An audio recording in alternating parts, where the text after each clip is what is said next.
Painting in Photoshop can be time consuming and difficult, but it is very straightforward.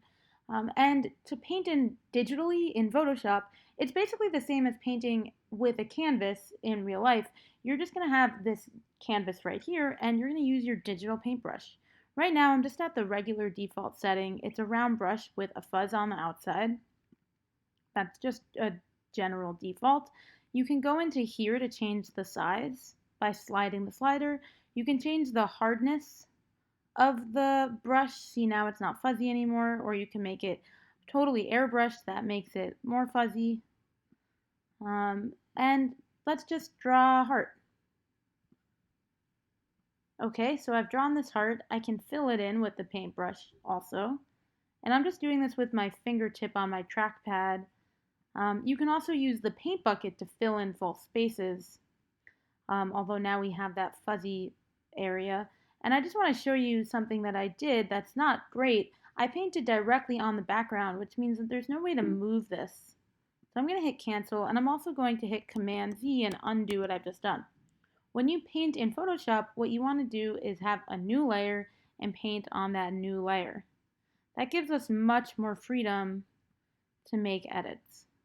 Now I'm going to use the paint bucket tool to fill this in. And I'm going to hit the letter B to get my paintbrush back. I can just paint over those white scars. Now, we can also, change the color. I'm going to change the color and paint on another layer.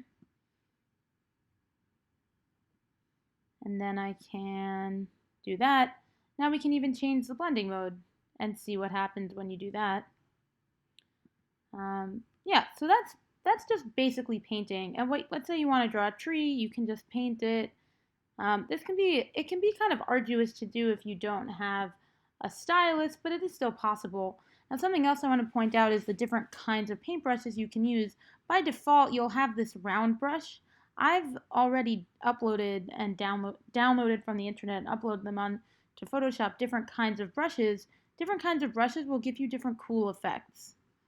So depending on what you're trying to do, you can get some cool textures by using different brushes. If you want to use a brush that's textured, you don't need to create them on your own. What you can do is go to the internet, and I'm going to link this into Canvas. This is a page where you're going to find thousands of brushes that are included in your Adobe Creative Cloud account. You can just choose any of these and download them. I really like these manga brushes. I think they're really cool, so I'm going to download them. And it's downloading now. Really, I think that basically all of these are cool. I also want those letters, and you can just download any of them and then upload them straight into Photoshop by adding them, by going to import brushes and then find them in your downloads. Now I already have these, so I'm not going to do it again, but you can also follow the directions on the website. And that is a very basic tutorial on painting in Photoshop. People make incredible artwork in Photoshop just by painting. I'm not expecting you to, make photorealistic drawings in Photoshop, but if you wanted, you can definitely incorporate some painted elements into your artwork. See, now I'm like kind of drawing canyons like for the Badlands. And you can change colors. Either way, that's painting in Photoshop.